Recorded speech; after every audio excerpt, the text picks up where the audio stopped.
Hello, everyone. You're listening to WGSN-DB Going Solo Network, and this is the Business Showcase Lunch Hour. Welcome to the show. I am Cece Shatz, the Doyenne of Relationship Building, and I want to thank you so much for joining us here today. Of course, all of you might know Going Solo Network. If you check out goingsolonetwork.com, it's got everything on it that we do. I am the president of that organization, and part of that is Going Solo Media, which is what you're listening to right now. So if you want to send us an email or something, check out our site, goingsolomedia.com. It's right above. And then my email is goingsolonetwork@gmail.com. We would love to be able to hear from you. You know, this show itself, the Business Showcase, we just highlight all these wonderful people, all these business leaders, those that have products and services that we think might be an interest to you.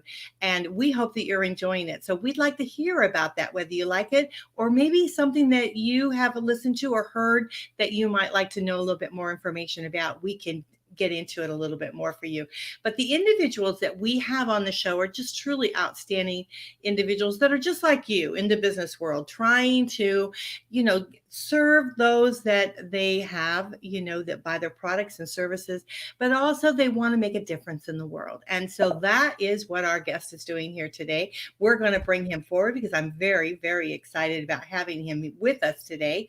And he has written a book. It's called The Golden Key, The Modern Alchemy to Unlock the Indefinite Abundance. And we have Brandon Beachum with us. Welcome, Brandon. Hello. And you're very close there. It's Modern Alchemy to Unlock Infinite Abundance. Okay, but potato, Yes, absolutely. Well, you know what? The biggest thing is it's unlocking the abundance, right? The abundance in our life. So tell us a little bit, Brandon, because you're also, you're a podcaster, business owner yourself, you're an author, you're really a truth seeker, right? And so tell us a little bit about yourself, how you got into doing what you're doing, what makes you tick?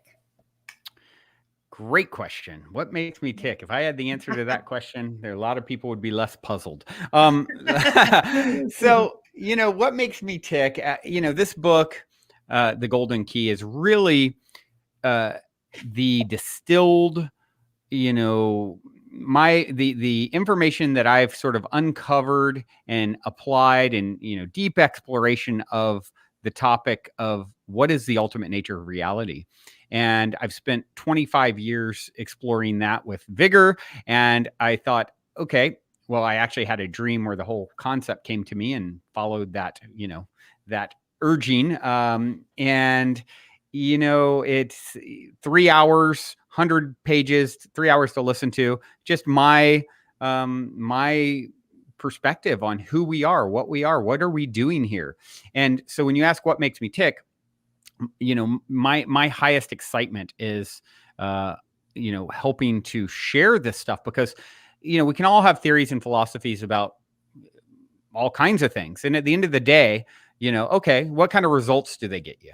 And that's the thing that's the most exciting about, this journey, personal journey for me, uncovering the 8 keys in this book is, having applied them over 25 years and trial, error, and deep exploration.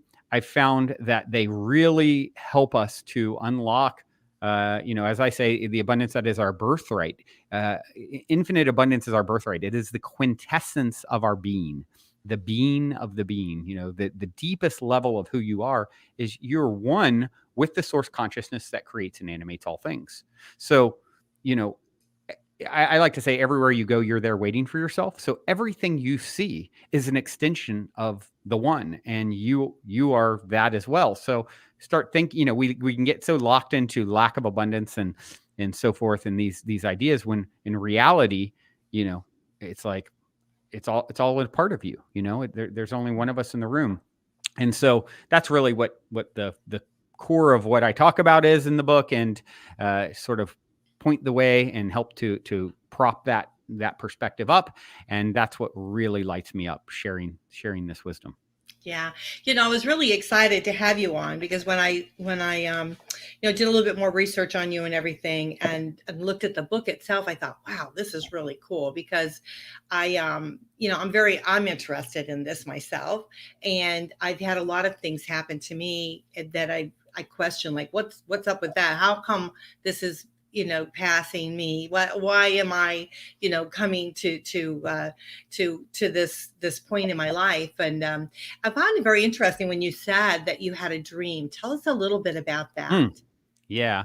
One of the things that happens when you when you start on this path of, tapping into your higher self, as I like to put it, is as the blinders start to expand and you get shown more, you start to wake up. And I believe that's really what we're here doing is, we came into physical. I don't believe we were created on the day we were born. We chose to come into the physical dimension and give ourselves amnesia to where we came from. And that's why I always put on people's Facebooks, when it's their birthday, happy 3D incarnation anniversary, because, that's when you decided to drop in. And the game I believe we set out to play is, okay, this time I'm going to go down into this environment, this simulation. I'm going to grow there. I'm going to create scenarios to grow there. And I really want to remember this time who and what I am, remember, come back together with all the other parts of myself. And so one of the things that happens when you start on that journey is, I always say, and I say it at the beginning of the book, look, I know a lot of these concepts are going to be very far reaching for a lot of people. And I just say, read it with an open mind and heart and explore the concepts and ideas for yourself. And if you do that, buckle up your seatbelt, because you're in for a ride. You're going to be shown some really, really incredible things. And one of the things that starts to unfold is the synchronicity and serendipity and, even positive paranormal kind of things that can happen. And so synchronicity is a really big one. And I believe that's sort of a wink from the universe, if you will, that, okay, you're on the right track. And yes, you're in your own, private YOU universe, and it's all you reflecting you back to you in some way, shape, or form. And so, along that journey for me, I have synchronicity stories. We could do, 10 episodes on synchronicity stories, but one of the things that happened is I've started from time to time, I'll get some sort of a message in the dream state. And in this case, it was like, here's the book, here's how you do it. You're going to release it in a very unconventional way as far as how you distribute it and market it. And I was very excited about this when I woke up. So I knew it was like, that's the thing. When you get an idea and the excitement stays, that's how I feel like it's for you. Because we can all tap into a lot of things. We're all connected. There's a collective consciousness. I don't know if you've heard of the 100th monkey before, but where they documented some monkeys on an island learning to wash sweet potatoes. And then all of a sudden the one that learned it started teaching it to the other ones. And now all of them started doing it. But then they observed on another island far away, the same thing happening at the same time, even though they could never reach each other or communicate with each other. So, there's certainly some of that going on with us as, humanity. But when so you may tap into an idea or an invention or whatever, but when something's really for you, that excitement stays there. And that's what happened from the stream. And then I went to see, okay, what would I call this concept for a book? The Golden Key. And then I searched and found, is there another book out there with this name? And the first thing that I found was an essay written almost 100 years ago by a guy who, if you read the description on Amazon, it's like, I dare you to just try it and see for yourself. And, which is basically this very gamified kind of energy, which is exactly what I had dreamed about doing with this book and have done. And so I got excited and, okay, there's a wink, similar energy. Then I went to my very good friend who's a brilliant visionary artist, and I asked him, I said, look, I want you to create the cover art for this book if you have the time. I know your process is very lengthy with this brilliant art that you create. Would you possibly have the time for my time frame to get it out? And I shared with him the dream and the vision for the book. And he goes, okay, now you ready for my turn? And I'm like, sure. And he goes, well, he breaks out his dream journal. And he's like, a few months ago, I had a dream where I was at the communal property you run. I run a communal property in LA called the Mystic Manor. And I was at the Mystic Manor, and he's reading this very elaborate dream, he had documented. And I was hunting for the key to everything. And he goes through his whole dream experience from months earlier. And then after he's done, and he said, so to answer your question, will I create the cover art for your book? Well, I was so inspired by this dream months ago about the key to everything at your house that I had already started creating this work of art. Here's the work in progress for your cover art. And so that's the kind of thing that's the kind of magic that starts unfolding as you tap into, the stuff. Yeah, I totally get that, because that happens to me. I have dreams, and that, and like I'll go to bed thinking, okay, I have a certain problem or whatever, and I wake up and I have the answer. I know exactly what I need to do. Or I'll wake up and I know that, okay, I got to do this and this today, or something. And this just recently happened to a friend of mine, and we're doing another joint venture together. And he had the same vision. I had the same vision. And so we're kind of putting it together, and it's going to really embrace everything that I've been working on. So it's really kind of a cool experience. But I totally get that. So I'm loving your book already before we even started talking about the 8 keys. So it's very exciting. So tell us a little bit about, now I know that you also I want to mention that you do this wonderful podcast, the Positive Head podcast. So let's talk a little bit, because then we'll swing back to the book, but I want to make sure that everybody knows everything that you're doing so that they can embrace it all. So you do this wonderful podcast called the Positive Head podcast. You've been doing it since 2015. And so tell us a little bit about that, and on your journey on why you started doing podcasting. Great question. So, I for many years, like I said, about 25 years ago, I started having my own awakening, remembering in regards to, the stuff that the book entails, and that the podcast really was a outlet for me to explore these concepts and share them. If you listen to episode 1 of the Positive Head podcast, I say I created this so that my friends and family's ears would stop bleeding from me talking about this stuff incessantly, and I can sort of get my message and ideas and perspectives out to a broader audience. And so that was really the reason. And, here we are almost 1,500 episodes later. We do 5 days a week. For many years, it was just me.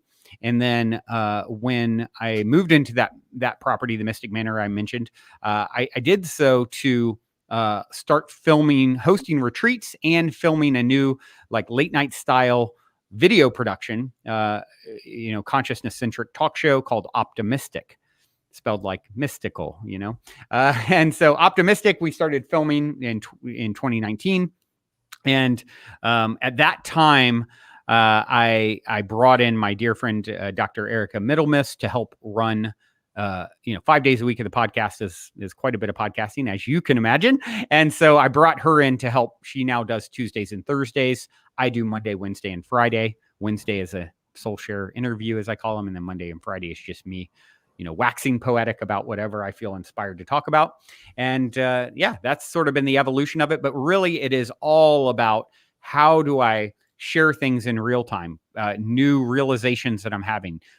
As I like to say, teach best what I most need to learn, and to just help, give people that it's a daily conscious effort to maintain an elevated vibration. And so how do I give people this? Here's 5 days a week. You can always tune in, and you're going to expand your perspective and elevate your vibration. And as I always say, the number one job we have so many varied life paths, but the one thing we have in common, I believe, most important, your number one job is to manage your vibration, because everything comes from that. There is no out there. Out there comes as a reflection of your internal state. And so once you realize all the real work, the heavy lifting is inside. And so that's the reason for it. And then, of course, like I said, the golden key. So you have Positive Head, then Optimistic, sort of the evolution of Positive Head, full video production, live musical performances, and guests and live audience, and the whole thing on video. And then then the book itself is really just okay, how do I distill all of this into something concise that people can digest in 3 hours of listening to, or 100 pages of reading? And that's what that was about. So and is about. Yeah, I think it's terrific. I truly do. And I believe that what you said about raising your vibration level, keeping that vibration level high. There's so many things in the world that kind of get us down. And so keeping that high is truly the key to being able to move forward, I think, in a positive way in your life. So tell us a little bit about the ultimate nature of reality. Tell Mm. us about that. The ultimate nature of reality. The easiest way I can sum it up is by saying all is literally one. Act accordingly. So once the ultimate nature of reality, I believe, is that the consciousness that animates my form is the consciousness that animates your form. The separation between us is an elaborate illusion. And that's what the book goes into. It goes into, simulation argument by Nick Bostrom, Oxford. He put this out in early 2000s, which is why you have people like Elon Musk saying, hey, it's 1 in a billion chance we're in a base level reality and not a simulation. So I believe we are in a simulation. We know, and I in the book I share a lot of the science that supports this as well. We know the particles that make me up. When you're looking at me right now, all you're seeing is a light show. Really, the what you think is solid, Brandon, here is really 99.99999% space. The particles that make me up, and when we zoom in on them, they're not solid at all. They're vibrations of energy popping in and out of existence. We don't know where they come from or where they go to, but they're intelligent when they show up here. They flicker so quickly that they appear solid, but it's essentially illusory. We know time is essentially illusory. Einstein proved that. You shoot me into outer space, bring me back a day later, I'm a day older, and you've been gone for a decade or something. So it's you're literally in eternity now. Time is illusory. This is a simulation that I believe we are the creator and created rolled into one. And it is very much as above, so below, too, because we can look at it from a physical perspective. Once again, these atoms, these non-solid but appearing solid things that are sort of tricking our minds, are actually, well, where did they come from? Well, originally, the atoms that are speaking through me, that are me right now, were lived as a star. They had their birth in a star, and then they had their young adolescence, their childhood, adolescence, middle age, old age, eventually had a fiery death, it makes sense for a star. It exploded, and its guts were strewn across the galaxies and the cosmos, and at some point reformed up into me. So here I am, what was once a star, and so are you, and so is everyone listening. That's science. So as above, so below. It's all the same stuff, right? And when you start playing with that idea, okay, so I'm going to start going about my day as not, there is this separation mentality, instead looking at it as like, oh, okay, everywhere I go, I'm there waiting for myself. And it is reflecting me back to me in some way, because there's something for me in what I'm calling in. And then you start to live as someone who's really getting on the fast track to your own expansion and evolution. That's very interesting. So what is the next great art form? Manifestation. I believe the art of manifestation is the next great art form. As you start to get, so back to this simulation argument that I mentioned a moment ago. So this guy from Oxford put this forward in 2001, I think it was. He said there's 3 possibilities for a society in its evolution. One, that it does not survive and become what he called post-human. It kills itself. It doesn't, all the growing pains, it blows itself up, whatever. 2, it does become post-human and then opts for a low technology, path. 3, it becomes post-human and opts for high technology, continues to develop technology. Well, he then performed some algorithm to try and determine which was the most likely scenario, and he came up with number 3, that they would continue on a high technology path. And from now, what's interesting about this is now, if that is the case, imagine, future versions of us.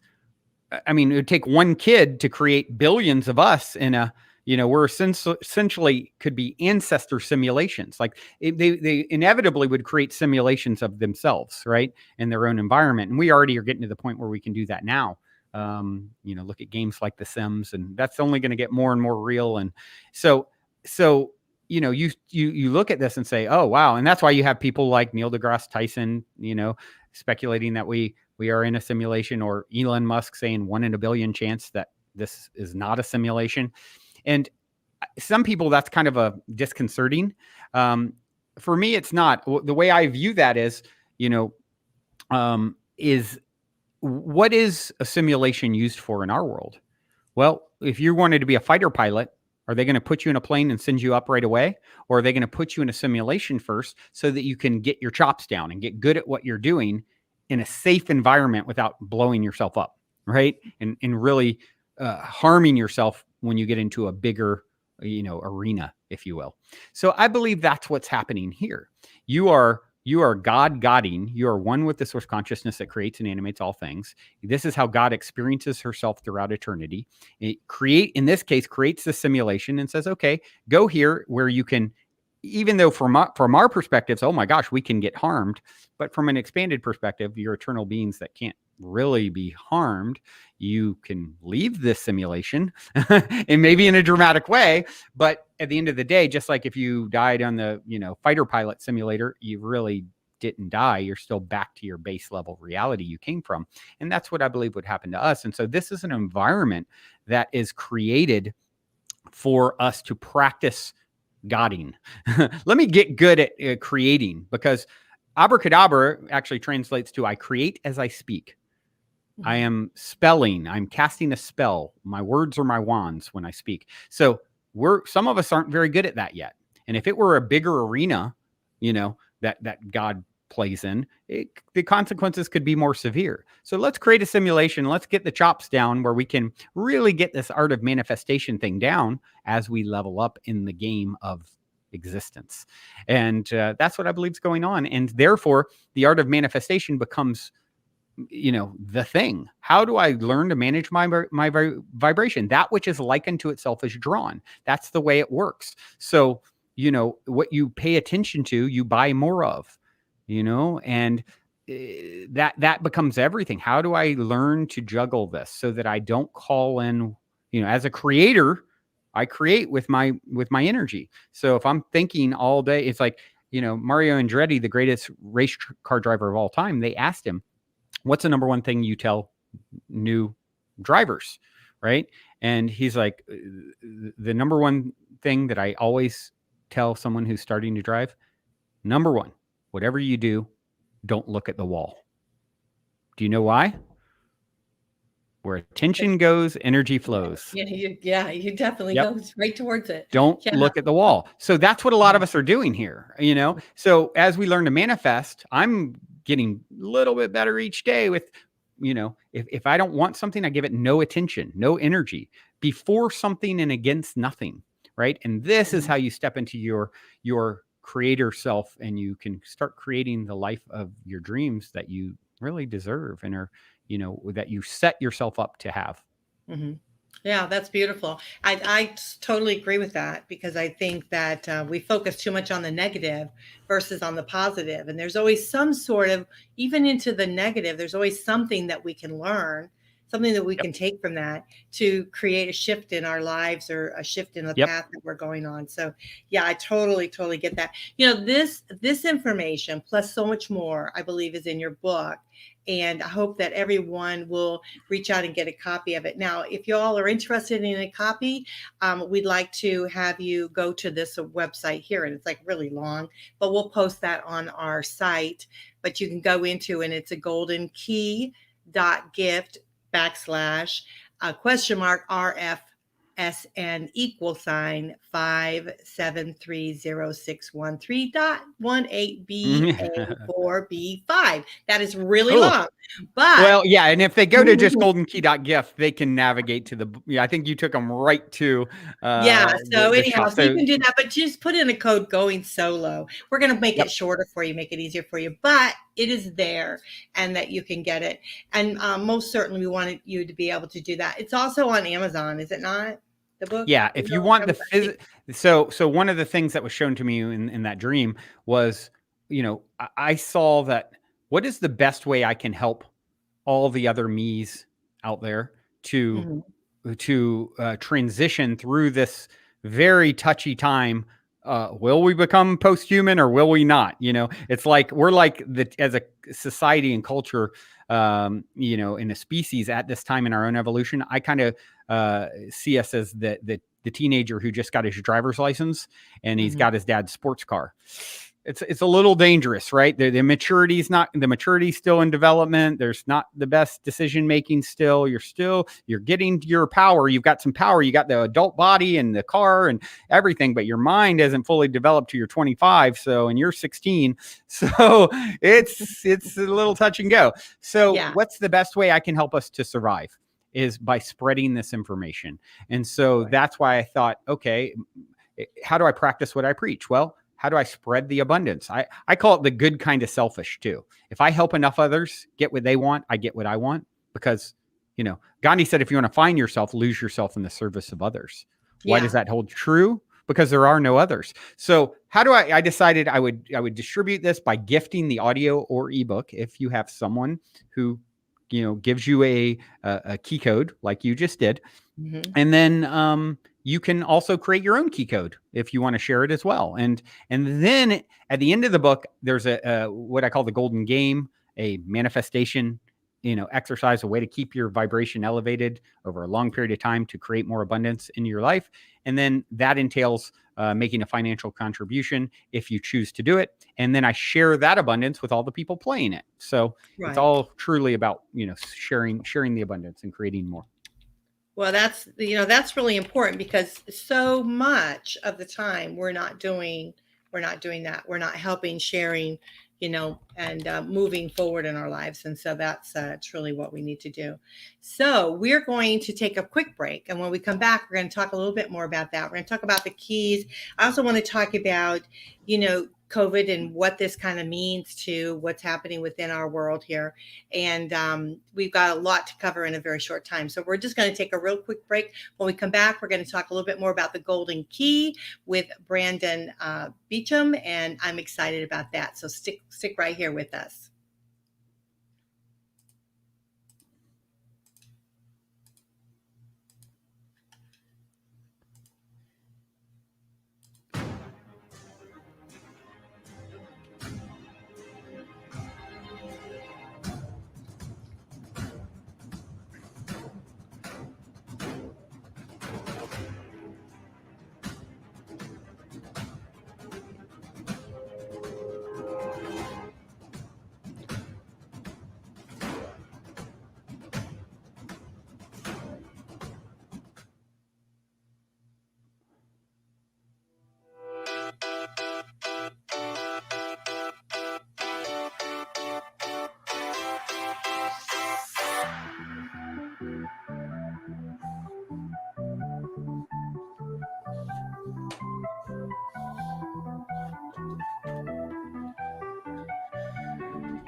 Welcome back. You guys are listening to WGSN-DB Going Solo Network. We are on the Business Showcase Lunch Hour. I want to welcome you back to the show. We've had a lot going on here today. We're talking about this wonderful book here with Brandon Beachum. It's called The Golden Key. And, we shared with you how to be able to get the book. If you basically just go on the Golden Key .gift, and I think if you go in there and you put Going Solo, it would register. But you can go on Amazon.com, get it that way. However you get it, the most important thing is that you do go out and get the book, because we want to raise your vibration level. We want to get it to the point where you are moving forward in a positive direction in your life. And we all know, we've talked about this so many times, what we feed in our body, our mind, heart, soul, our stomach, whatever, all this positive stuff is going to come out in a very positive way. And so we got to keep that shift going on in our lives. So Brandon, welcome back to the show. I want to thank you so much for spending the time here with us today. Thank you. Yeah, we want to get it out there because we're selfish. Yes. The good kind of selfish. Absolutely. Well, what is the difference between acknowledgement and resistance? The difference between acknowledgement and resistance. What a great question. So, here's the thing. It gets tricky. We talked earlier about, don't look at the wall, right? They asked Mother Teresa she understood this. They asked her years ago to march they're doing a huge march against the war in Vietnam. And she said, I'll never do that, but have a march for peace and I'll be there. And because she understands what you resist persists, what you accept, you move through. Before something and against nothing, right? So now, what does this mean when something comes up that is obviously, not what you want more of in your life? To acknowledge it, right? That's important. Like, that contrast is super important. We all need contrast to know what we do or don't want.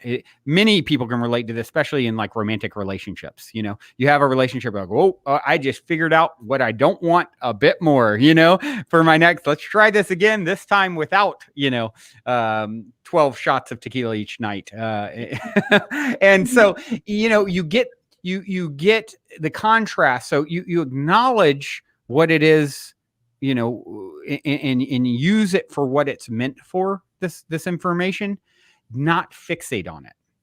So that's the key. That's really the key here is acknowledge it. And then what was the second word you used? And resistance. Resistance. Yeah. So you step into resistance. What you resist persists. So if I acknowledge that I am not, I am not for war, and I'm going to fight you to stop creating war. Well, hold on. That's kind of weird, right? I'm doing the thing that I'm not for. So it's a very slippery slope. And you'll see this a lot of times in your disagreements with people and challenges. I always say, whenever I have a challenge or something bubbling up, what is this showing me about? How is this reflecting me back to me in some way? If it's everywhere I go, I'm there waiting for myself, and reality is in some way, shape, or form can be considered a mirror, right? What is this showing me about myself? So you acknowledge it, but don't, and then take your precious energy, use the information that you gained to figure out what direction. You don't, when you're traveling, acknowledge this is the wrong route. And then, say, okay, now let's drive it to make sure it's the wrong route. We're going to show that it's the wrong route. It's like, no, before the direction you want to go in.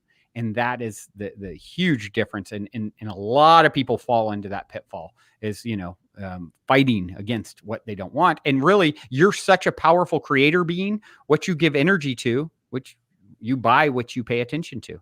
And so it's understanding that is really, really important. Yeah, I love that. What you give energy to.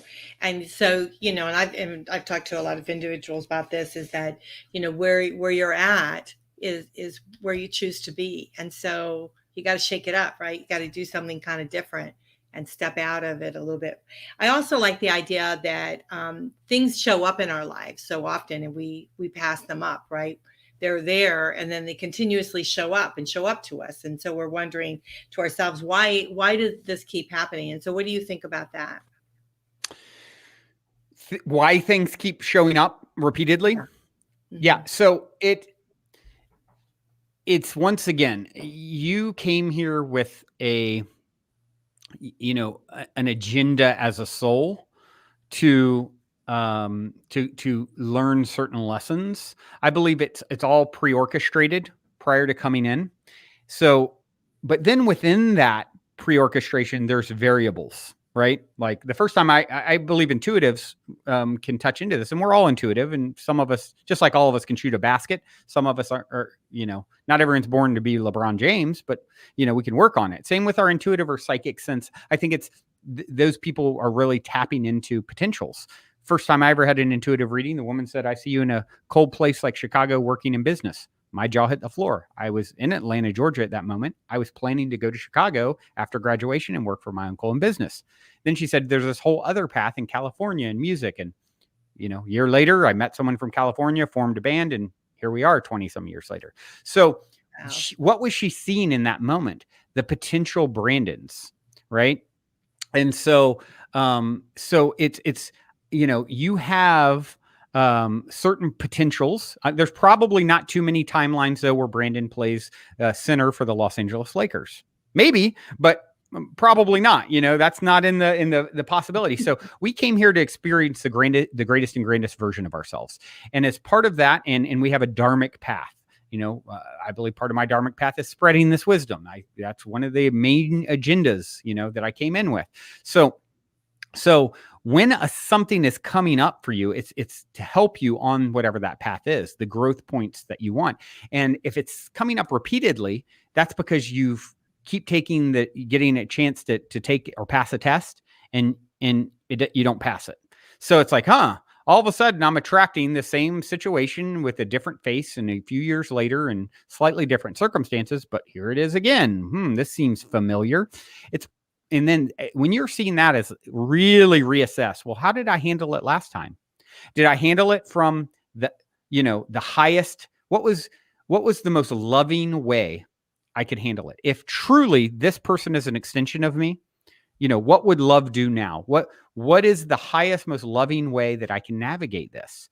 And when you take and make that the core operating system of how you process this repeating cycle, I think that's when you're going to choose a road that gets you an outcome where you sort of pass the test, and then you don't need to continue that cycle anymore.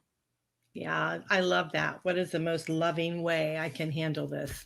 That's Yep. that really says a lot. Now, I know that we've been going through, the pandemic. People's lives have been very up and down. They question where their future is going to be. So what would you say, and we're going to have to wrap it up here in a few minutes, but what would you say with regards to giving people, hope or inspiration as they move forward in their lives now, as we're starting to, I think we're probably not at the end of this, but we're at least going in a positive direction. Right. And it's so interesting, this idea of good or bad, and positive and negative, because I think from the highest vantage point, the most expanded vantage point, it's all happening for love. That's what got it. It's all one, and it's love, and it's eternal and infinite. But think about that for a minute. If it's all one and it's love and there is no other, that becomes meaningless after 1 trillion years, let's say, right? You've got no contrast, right? So the contrast is necessary in order for love to mean anything. You can't know that which you are unless you know that which you are not. You've never seen a great work of art without shadow in it. So now the darkness, the negative, whatever, it's really, at the end of the day, I believe, happening for positive. This is how God experiences herself throughout eternity. This is this contrast. And so as a society, I think we're going through, I call it the COVID chrysalis. Mm-hmm. We're emerging from the COVID chrysalis. I don't know if have you ever had anyone explain the journey, the metaphorical journey of the caterpillar to the butterfly, and how it pertains to humanity's evolution? No, I haven't actually. Okay, no. I'd love to do that real quick. So I break this down in the book as well. So the caterpillar, if you don't know, is this little bugger who destroys everything in its path. Right? It just eats and eats and eats. I was explaining this to my mother about a year ago or so, and she goes, "Oh my gosh, I know what you mean. My geraniums that have been great for 2 years are now eaten alive by this, these caterpillars." And so they kind of destroy everything, without, any regard.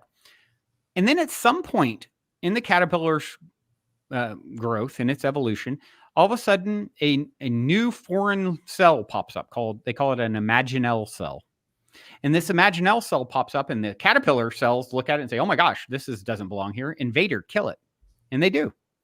And then next thing you know, another imaginal cell pops up, and another, and another. And at some point, they start working together.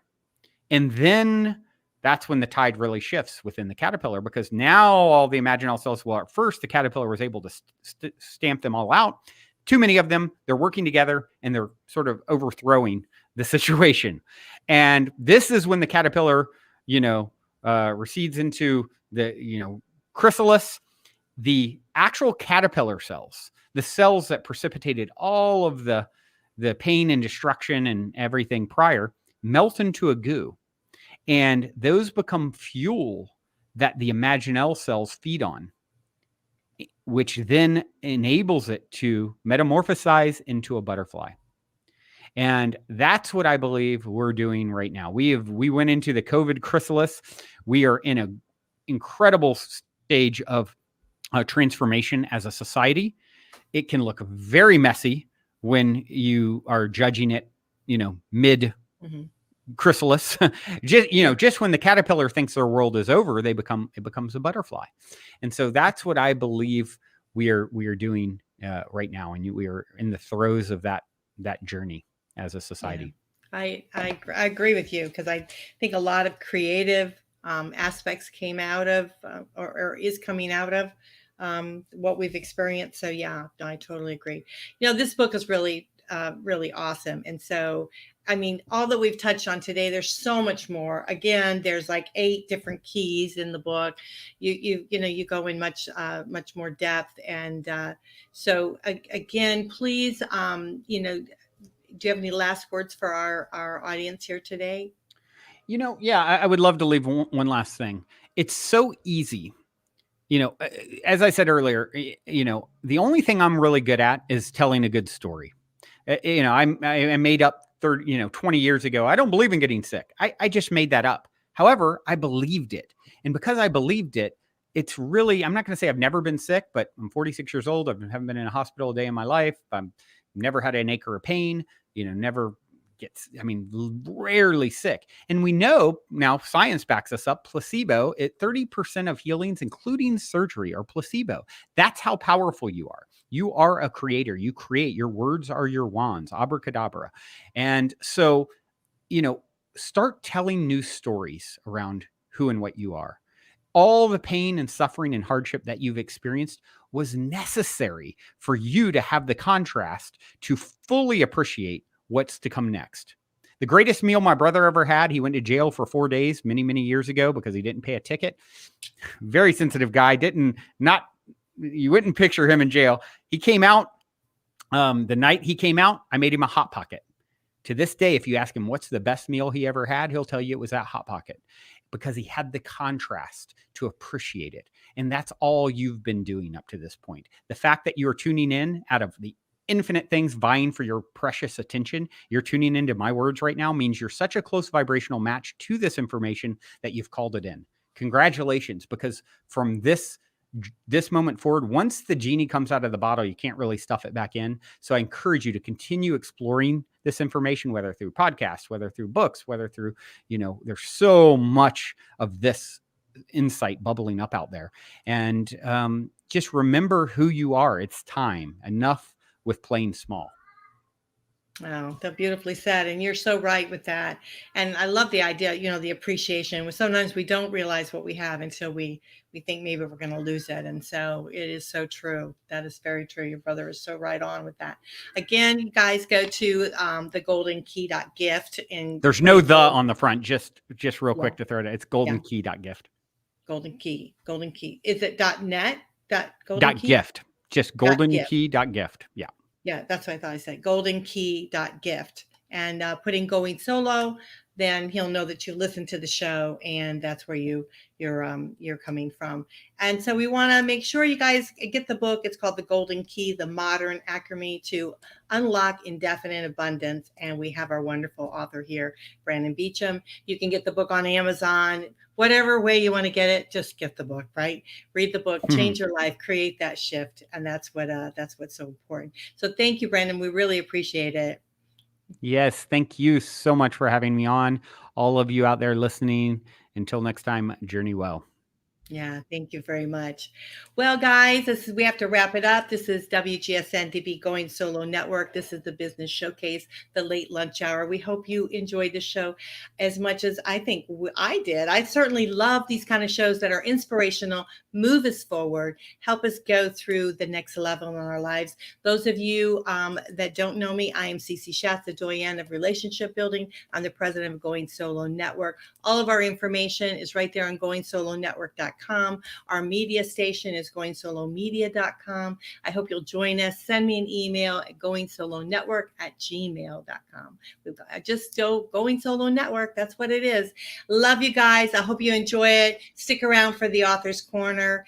Meet the author. And we just met a wonderful author here today on the Business Showcase. So how exciting is that? So we'll stick around. We got the next show for you. And I'll see you shortly. Bye for now.